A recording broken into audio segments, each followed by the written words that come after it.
前セリアでね、100均ですよね。はいはい。買い物してて、くしゃみ出そうだなと思って、うん。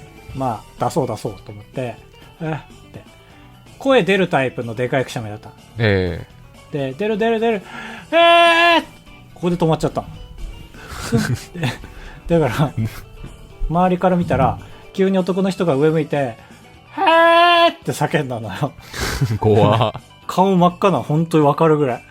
うん。血管切れそうなぐらい。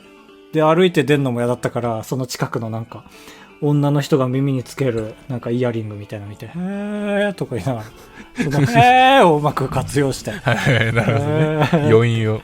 そう、言って、3分後に出ました。